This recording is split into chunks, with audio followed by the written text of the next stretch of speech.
Olá, meus queridos, muito boa noite a todos. Boa noite para mim, para você pode ser boa tarde, pode ser bom dia, vai depender do horário que você estiver assistindo a este vídeo. Mas vamos logo ao que interessa, né? Eu gostaria de compartilhar com vocês a palavra de Deus. E hoje eu vou falar de um assunto muito complicado. É muito difícil falar sobre este assunto. Normalmente eu falo para a igreja quando a igreja está se reunindo, e já não estamos desde o começo de 2020, um ano, mais de um ano e meio, e pelo menos uma vez por ano eu falo sobre isso para a igreja, no sentido de orientação, no sentido de ensinar a palavra de Deus. E também, normalmente, quando a gente fala sobre o assunto de hoje é dinheiro. Quando a gente fala de dinheiro, normalmente é porque a gente está precisando de dinheiro, ou porque vai pedir dinheiro, ou alguma coisa parecida. Vocês podem ficar tranquilos, não precisem segurar suas carteiras nos seus bolsos, nem nas suas bolsas, minhas irmãs. Eu não vou te assaltar nesta noite, não vou pedir nenhuma oferta. Mas, pastor, o senhor não precisa de dinheiro? Ah, sim, preciso. O senhor não está com problema de falta de dinheiro? Ah, sim, tô. Mas eu tô do mesmo jeito que eu estava, como todas as outras vezes em que eu trouxe a palavra para vocês. E nem por isso eu fico todo domingo, ou todo fim de semana, ou todo dia que você assiste, falando sobre dinheiro. Mas nós vamos, o que eu quero passar para você hoje é um pouquinho diferente sobre isso. Tem muitos irmãos que têm muita dificuldade de entender essa questão de dinheiro. E por causa do bendito dinheiro, tem muita gente que diz por aí: todo pastor é ladrão e todo pastor só quer saber de dinheiro. E a verdade, queridos, é que sim, a igreja não caminha sem dinheiro. Tudo que a gente vai fazer tem despesa, tem dinheiro, tem gasto. Eu mesmo tive que gastar com uma câmera. Hoje eu estou estreando um outro tipo de iluminação. Eu já não estou gostando porque não está iluminando os olhos. E se eu ponho a luz frontal, ou a iluminação reflete no óculos. Isso porque é um óculos anti-reflexo. Imagina se não fosse. E então, no fim, a gente sempre está gastando. Além do que, todos nós precisamos de casa, precisamos de comida, precisamos de tudo isso. Eu, graças a Deus, Deus tem me suprido. Tipo assim, como aqueles filmes de cowboy, né? Quando a gente está no maior sufoco, ali cercado pelos índios, e com a munição ali, tiroteio para lá, dando tiro para lá, dando tiro para cá. Quando a munição está no fim, aí chega a cavalaria, ou seja, no meu caso, chega a providência de Deus. E aí nós somos salvos. Isso acontece praticamente todo mês. Então, eu estou acostumado com esse tipo de vida.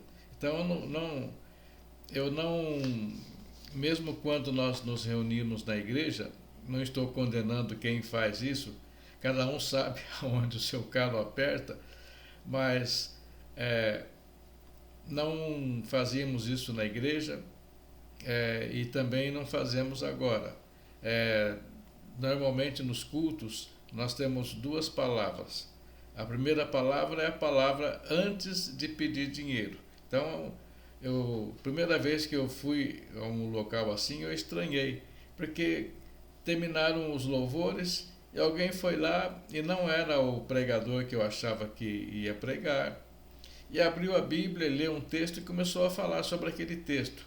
Eu falei, puxa, mas tá diferente aqui hoje, o negócio vai, acho que eles estão mais apressados para trazer a palavra, estão ansiosos para trazer a palavra. E de repente ele dá uma torcida lá na palavra e começa a pedir dinheiro. E aí aquelas apelações, aquelas coisas todas que nós sabemos, e no fim de tudo tem a oferta, tudo, depois sim, daí vem os avisos, depois vem a palavra. Nós não temos esta palavra. Quando é para entregar a oferta, a gente fala, agora nós vamos trazer a nossa oferta ao Senhor, e fim. E também, antigamente, a gente ainda era mais cuidadoso ainda. A gente quase que pedia desculpa para as pessoas pelo fato de estar pedindo dinheiro, ou pelo fato de estar dizendo que nós costumamos fazer as ofertas e que os nossos visitantes, aqueles que nos visitam, não precisa se preocupar com isso, não se sinta constrangido, mas é uma coisa que a igreja tem o costume de fazer. Pois bem, mas se por um lado as pessoas estão exagerando, existem muitas igrejas que pedem, que fazem ofertas às vezes mais de uma vez no culto. Já teve casos de igreja fazer oferta 4 vezes durante o culto. E então eu particularmente creio que é um exagero, mas por outro lado nós precisamos entender o que Deus pensa disso.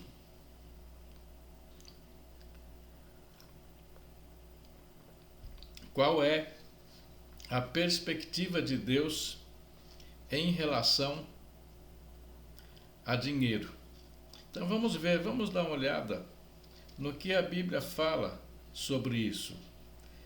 Primeiro, tem alguns dados que eu peguei do livro, um livro muito bom da Universidade da Família, lá de Pompeia.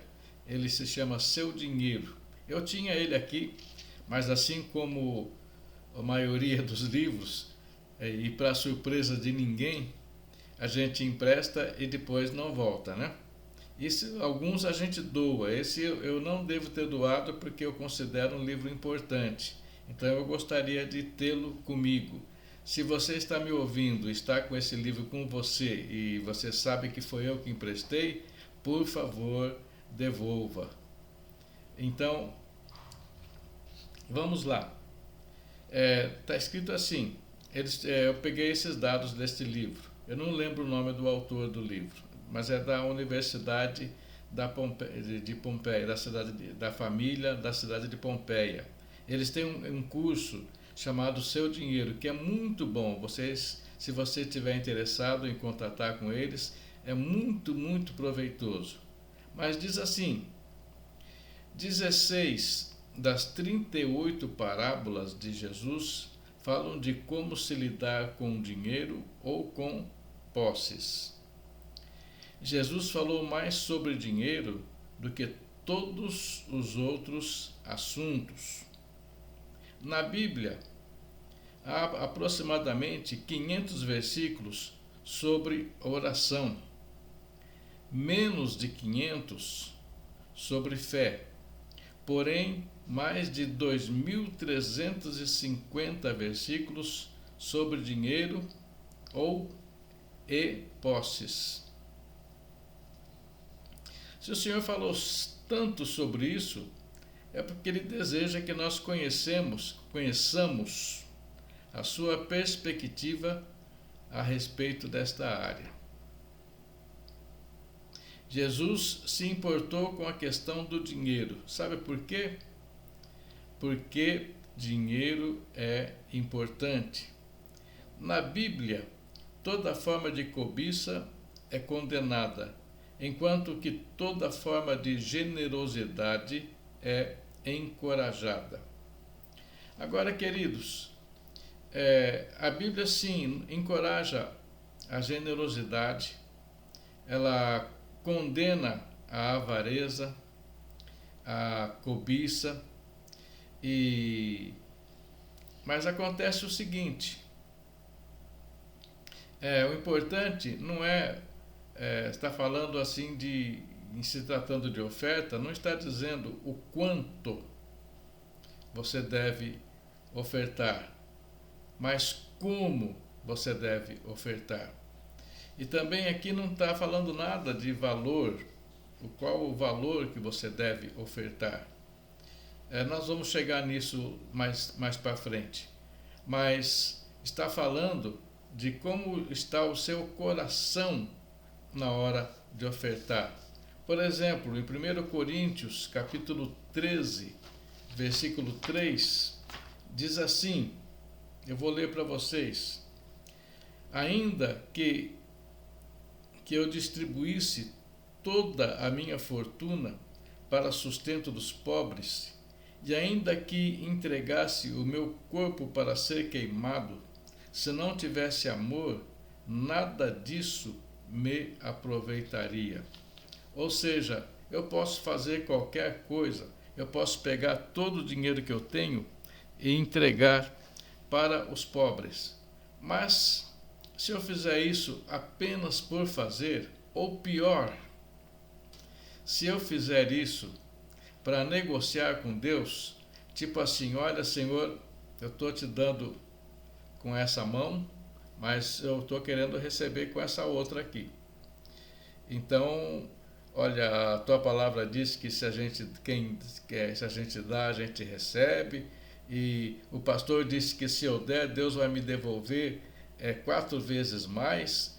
Então eu estou dando isso aqui, mas com a intenção de receber 4 vezes mais de retorno. Queridos, não é com este coração, porque se você faz isso, ou então, eu estou com dinheiro sobrando aqui, não sei o que eu faço, eu vou dar para a igreja. Também não é assim. O importante é o que motiva o seu coração. O que motiva o fato de você dar, de você entregar. E esse motivo tem que ser o amor. O amor que vem de Deus, o amor que vem do alto. Então, começa por aí.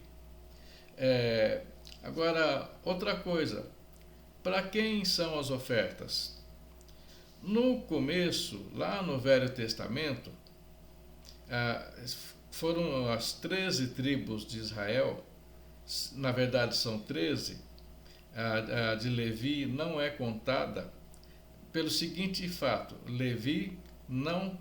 a tribo de Levi não teve uma porção de terra, eles não ganharam nada de terra, da terra prometida. Então, qual era a função da tribo de Levi? Era a tribo sacerdotal, ou seja, eles estavam espalhados nas 12 tribos, e eles eram encarregados de prestar serviço na casa do Senhor. Então, e como que eles iam viver se eles não tinham terra para trabalhar? Então, ali Deus instituiu, ali para o caso deles, o dízimo, ou seja, 10% daquilo que você ganha, você dá de dízimo ali no templo ou no tabernáculo, dependendo da época em que eles estavam na história. E esses 10% eram para o sustento dos levitas, dos sacerdotes, da sua família e de todos aqueles que prestavam serviço no templo do Senhor.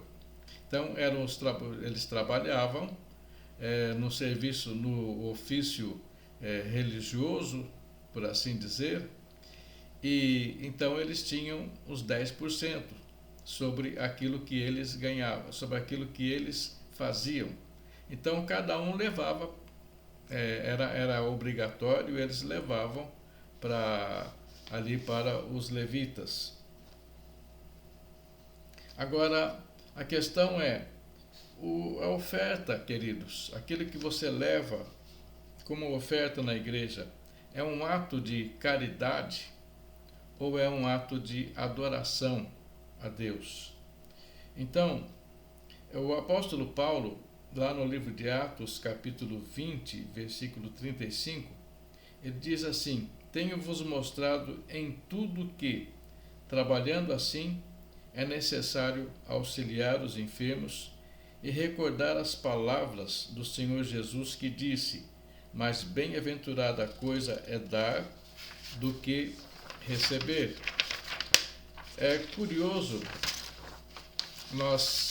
vou dizer isso só a título de curiosidade e nada mais, porque também o próprio apóstolo João disse que se fosse escrever tudo que Jesus fez e falou, não haveria livro no mundo em que coubesse tudo o que ele fez e tudo o que ele falou, mas você não encontra essa frase dita por Jesus em nenhum dos evangelhos. Mais bem-aventurança coisa é dar do que é receber. É muito mais um lema dos lutadores de boxe do que propriamente um texto dos evangelhos. Mas o apóstolo Paulo diz isso, que fazendo isso, ele está falando sobre o amor, está pregando sobre o amor uns pelos outros, e ele diz que fazendo isso você deve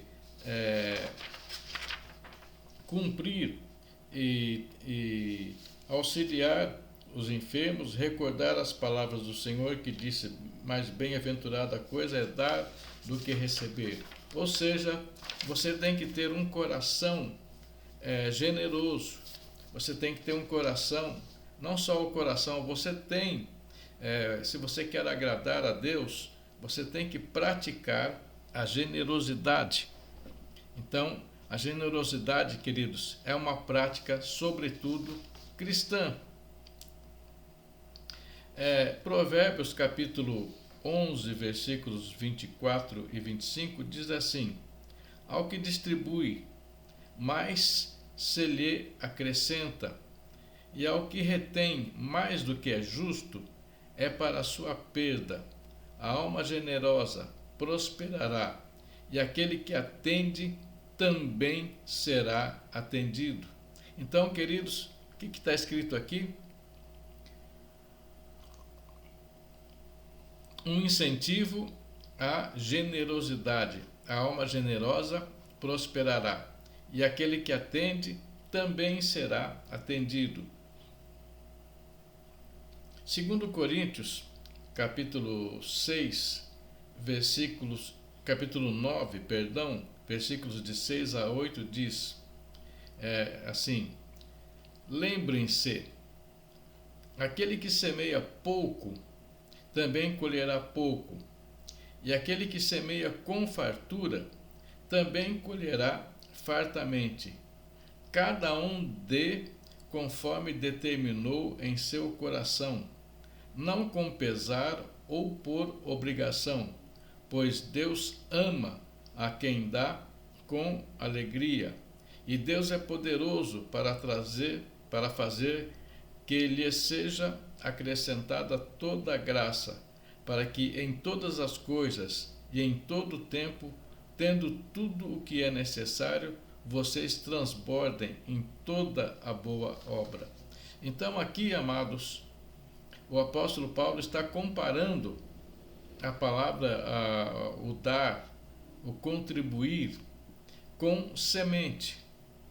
Então, se você semeia pouco, você colhe pouco. Mas se você semeia muito, você colhe muito. É a lei da semeadura e da colheita. Essa lei é implacável, ela não falha. E todas as vezes que você planta bastante, você tem bastante. Se você planta pouco, você tem pouco. Se você não planta nada, você não tem nada. Durante 13 anos, nós moramos numa casa que é vizinha aqui à casa que nós estamos morando agora. Eu me lembro que durante um tempo, eu sempre gostei muito de suco de acerola, por causa da grande quantidade de vitamina C. Então, o que eu fiz? Eu plantei um pé de acerola em casa. E trouxe a muda, plantei, e era um local gramado, e a grama foi invadindo, e a planta ficou ali e não desenvolvia. E eu ficava ali torcendo para crescer, para produzir frutos e nada. Aí um dia, o que eu fiz? Eu peguei a enxada, fui lá, abri um trecho em volta da acerola, tirei a grama toda de volta e passei a regar todos os dias. E eu me lembro que aí alguém me disse: se você não deixar faltar água, ela não te deixa faltar acerola. E foi dito e feito. Só no inverno bem bravo mesmo é que sumia um pouco, mas durante o ano inteiro praticamente nós tínhamos suco de acerola em casa. E então nós plantamos e nós colhíamos. Eu me lembro de uma vez ter colhido num só dia 20 litros de acerola. Distribuímos para os vizinhos, nós também tomamos bastante, os parentes, e fomos distribuindo. E porque é um suco muito bom, e se você fizer com suco de laranja é melhor ainda. Enfim, nos serviu bastante. Aí, como tem um animalzinho chamado porco-espinho que também gosta de acerola, e a vizinha que mudou na casa, ela tinha uma cachorra, e cachorro não gosta de nenhum bicho. A cachorra avançou no porco-espinho e ficou muito ferida, ficou bem machucada, ela levou a pior. E resultado, quem pagou o pato foi o pé de acerola. Aí eles arrancaram e hoje não colhe. Se quiser comer acerola tem que comprar. Enfim, queridos, é a lei da semeadura. Mas aqui não está falando propriamente de semear, de você plantar bastante, de você colher bastante. Olha o que ele diz aqui.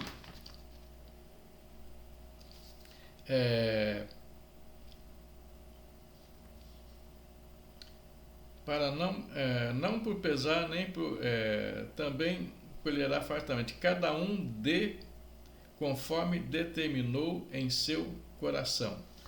Tem muita gente que já me disse: pastor, eu não vi a palavra dízimo no Novo Testamento. Você não viu, querido, porque não tem.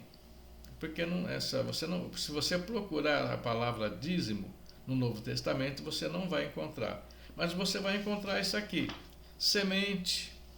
Você vai encontrar o apóstolo Paulo muitas vezes agradecendo, e os irmãos eram muito, eles contribuíam muito com a palavra, uns com os outros. Lá em Atos capítulo 4, versículos de 32 a 37, aconteceu o seguinte.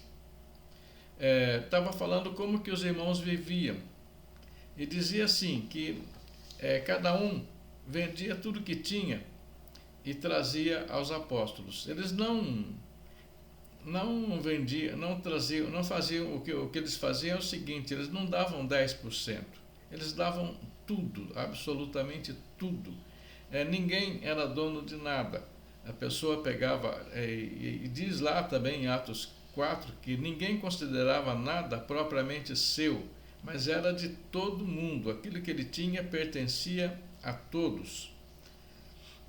Então, eles fizeram e praticaram isso por muito tempo, e praticaram com um coração tão singelo, um coração tão simples,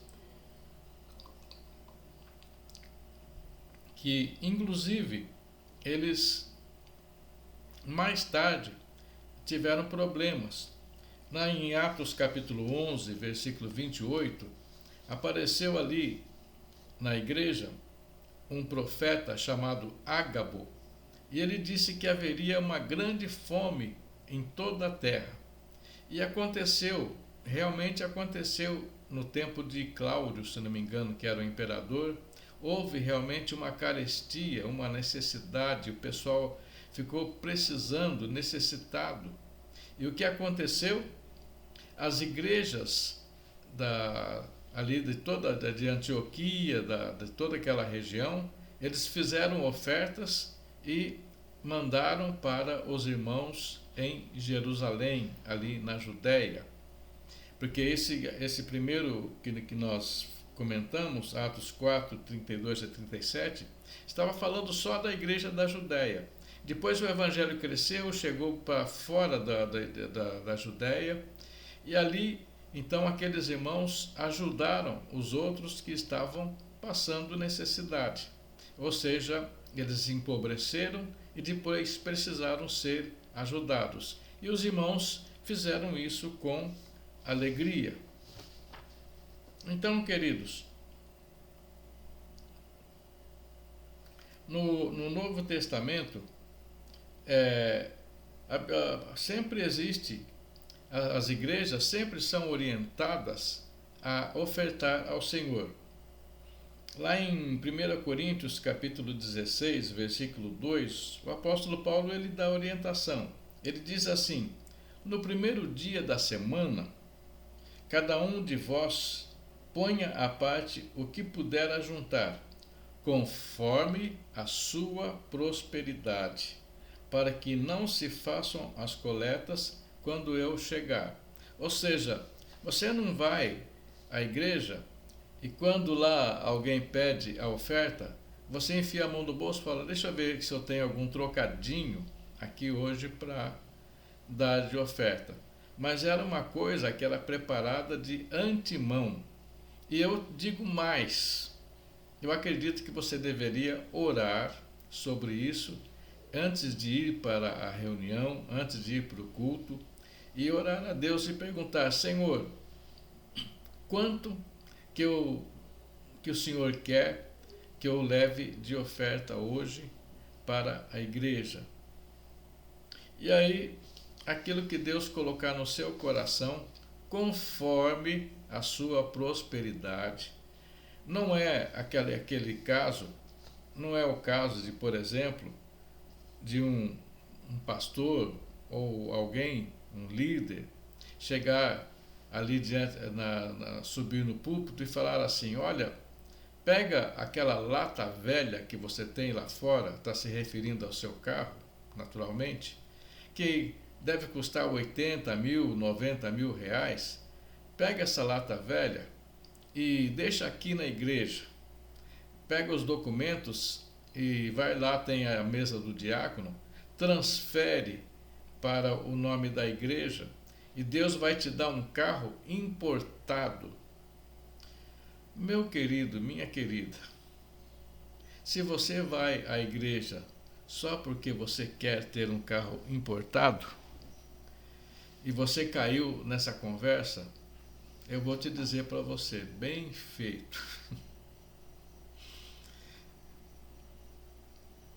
Porque você literalmente caiu na conversa do vigário. E o vigário aqui no caso não se trata do padre, às vezes se trata de um pastor. Embora os católicos também estão aprendendo a pedir dinheiro. E eles usaram no passado, muito tempo atrás, formas assim bem ruins de pedir dinheiro. Mas não vamos aqui ficar jogando pedras nos nossos irmãos, porque nós também temos as nossas culpas. E tem um outro texto que muita gente usa. Eu também cheguei a entender, não como usar, eu não usei não como desculpa, porque graças a Deus nós nunca tivemos problemas em abrir as mãos para os irmãos, não só as mãos, mas o coração para os irmãos.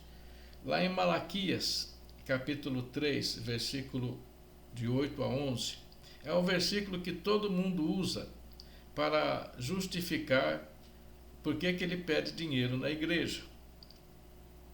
E diz assim: roubará o homem a Deus?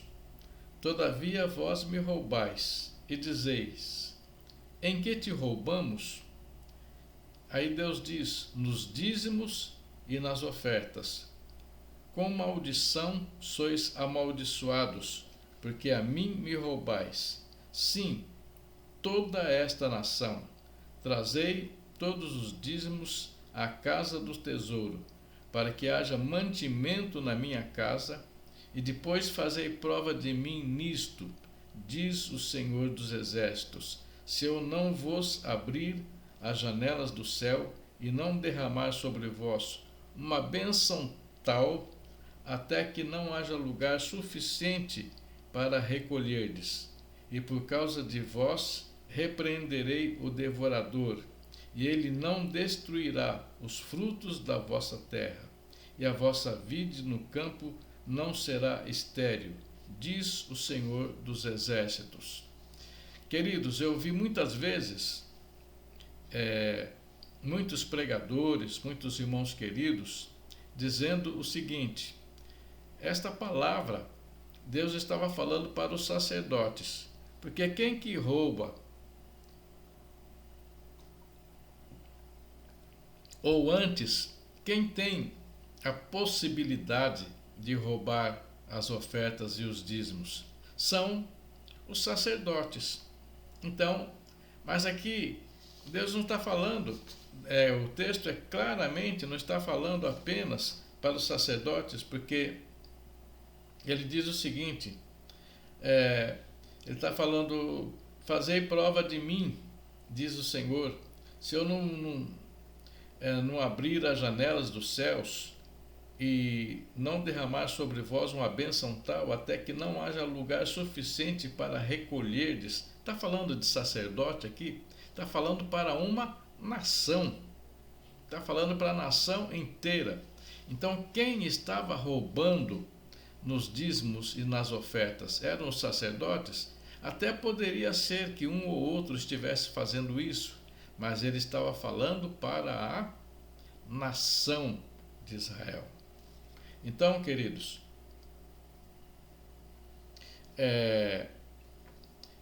e para terminar, tem coisas que muitas pessoas falam. Tem, por exemplo, Filipenses, capítulo 4, versículos de 10 a 20. Eu vou ler do 18 em diante, para ficar mais curto. Mas você na sua casa pode ler de 10 a 20, que diz assim: o apóstolo Paulo, o que ele está fazendo aqui? Ele está agradecendo as ofertas que ele recebeu da igreja de Filipos, onde ele foi ali açoitado, onde o carcereiro se converteu, onde ele encontrou aquela mulher chamada Lídia, que foi a primeira que se converteu ali. E ali se formou uma igreja, e tem até a carta à igreja dos Filipenses. Então, aqui Paulo está agradecendo, porque ele recebeu uma oferta desta igreja. E ele diz assim: recebi tudo, e o que tenho é mais do que suficiente. Estou amplamente suprido, agora que recebi de Epafrodito os donativos que vocês enviaram. Elas são uma oferta de aroma suave, um sacrifício aceitável e agradável a Deus. O meu Deus suprirá todas as necessidades de vocês, de acordo com as suas gloriosas riquezas em Cristo Jesus, o nosso Deus. E nosso Deus e Pai, seja a glória para todos sempre. Amém. Então, quando nós estamos passando por necessidades, nós temos a mania de repetir alguns versículos. Então, como diz esse mesmo texto nas traduções antigas, diz assim: o meu Deus, segundo as suas riquezas, suprirá todas as vossas necessidades em glória. E nós personalizamos isso e lemos isso para nós. Então, quando nós estamos passando necessidades, nós declaramos esta palavra. Eu tinha essa mania de declarar essa palavra. Eu dizia assim: o meu Deus, segundo as suas riquezas, suprirá todas as minhas necessidades em glória. Queridos, o apóstolo Paulo está abençoando. Quando você recebe uma oferta, você não fala Deus te abençoe, Deus te supre, que Deus possa multiplicar as bênçãos sobre as suas vidas, sobre você e sobre tudo mais.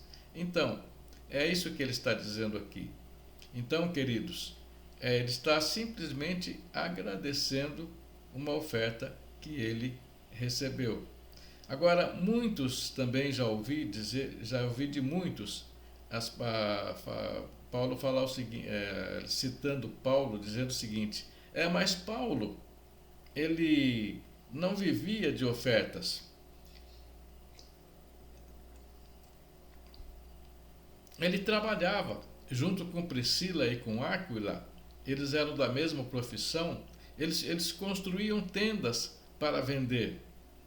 Paulo fez isso, sim, algumas vezes. Mas quando ele está lá em...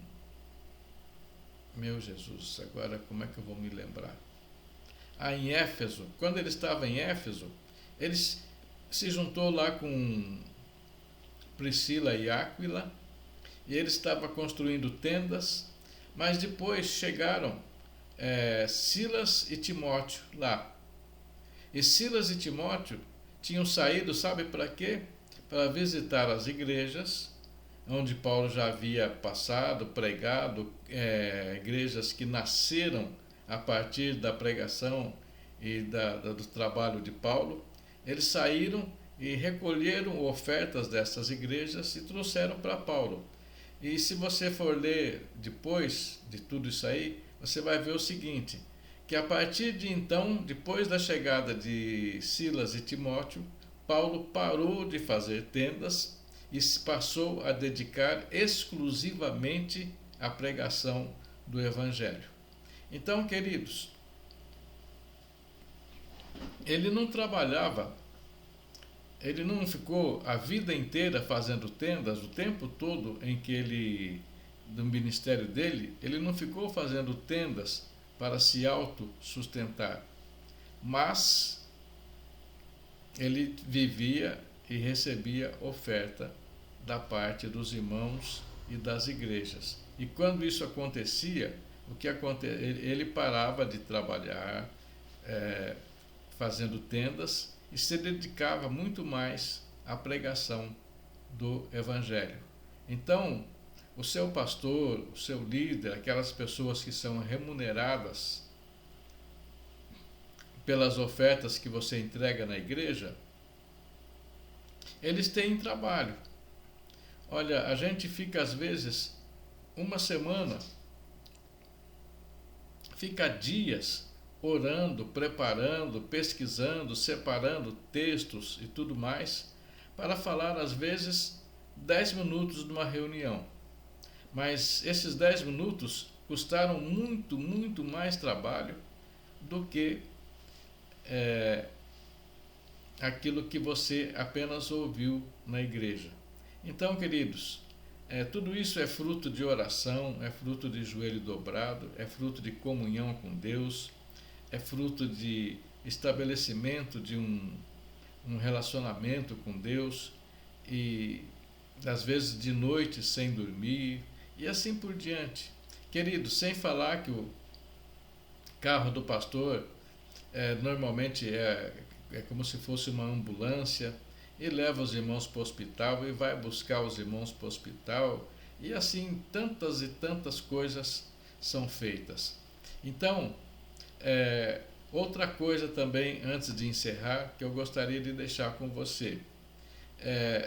Nós temos com o governo, nós devemos ser assim. nós somos contribuintes, então nós queremos saber o que o governo faz com o nosso dinheiro.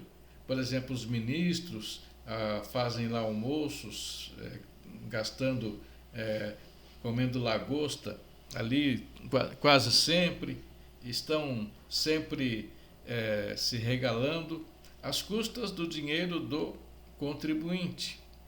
Então, aí nós devemos fiscalizar, sim, devemos contestar, sim, mas na igreja é o seguinte: você fica ali falando, eu quero saber o que é que eles estão fazendo com o meu dinheiro. Meu querido, se você entregou para Deus, se você deu de todo o coração, se você entregou ali, é como nós lemos em Coríntios 3, por amor, então aquilo lá já não é mais seu. Se você deu, aquilo deixou de ser seu e passou a ser a responsabilidade dos líderes. Agora, se os líderes, aqueles a quem Deus separou, fizerem mau uso desses recursos, aí sim eles vão se entender com Deus. E não com você, mas com Deus. Então a situação deles é muito mais complicada do que se eles tivessem que resolver esta situação com você. Então, meus amados, não deixe de ser generoso. Não seja avarento. Não seja daquelas pessoas com a mão fechada que você consegue entrar, pega a mão, enche de areia, atravessa uma piscina e passa por dentro, molha ali por toda a piscina que está te cobrindo e sai do outro lado e abre a sua mão, a areia está sequinha, sequinha, sequinha.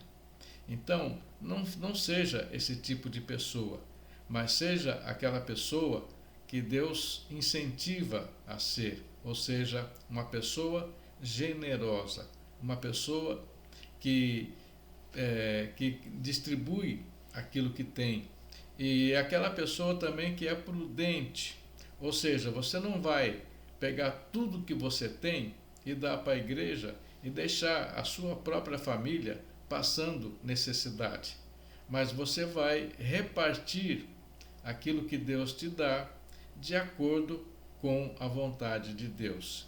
Então, que Deus te dê graça, que Deus te dê sabedoria e que Deus te capacite a fazer a vontade dele em todos os sentidos. Espero que esta palavra tenha sido útil para você entender a perspectiva de Deus em relação a bens, em relação a valores.